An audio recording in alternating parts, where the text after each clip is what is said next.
কথায় কথায় গায়ে হাত তোলা কোন ধরনের?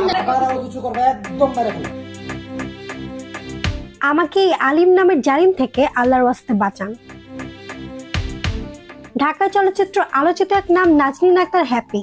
একসময় পর্দার এই পরিচিত মুখ এখন আলোচনা রয়েছেন একেবারে ভিন্ন কারণে। ধর্মীয় জীবনে প্রবেশ, বিয়ে এবং সাম্প্রতিক পারিবারিক সংকট সব মিলিয়ে আবারও গণমাধ্যমের মনোযোগের কেন্দ্রে তিনি।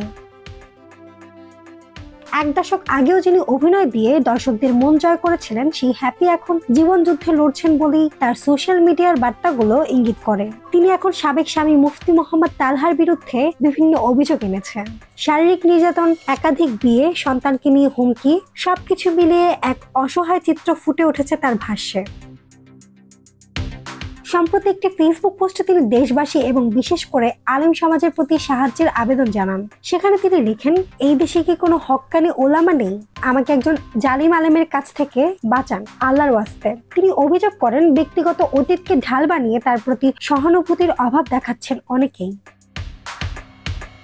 তিনি জানান, স্বামী তালহা তাকে একাধিকবার আর্থিক চাপে ফেলেছেন, ভয় দেখিয়েছেন, সন্তানকে নিয়ে চলে যাওয়ার এমনকি তালাকের হুমকিও দিয়েছেন। আমি তার চরিত্র জানি বলে হ্যাপি যুক্ত করেন, আমি কোনোভাবেই এমন একজনের হাতে আমার সন্তান তুলে দিতে পারি না। আইনি পদক্ষেপ নেওয়ার পরও তিনি সমালোচনার মুখে পড়েছেন। একটি ভিন্ন পোস্টে তিনি ব্যাখ্যা করেন কেন যৌতুক মামলা করেছেন এবং কিভাবে সেই সিদ্ধান্ত ছিল সন্তানের নিরাপত্তাকে কেন্দ্র করে নেওয়া একটি বাধ্যতামূলক পদক্ষেপ।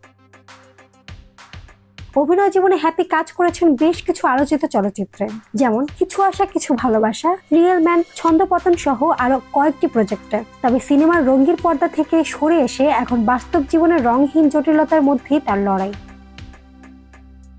মাহমুদ আঞ্জুম, বৃষ্টি, নেক্সট রিপোর্ট, কথা কম।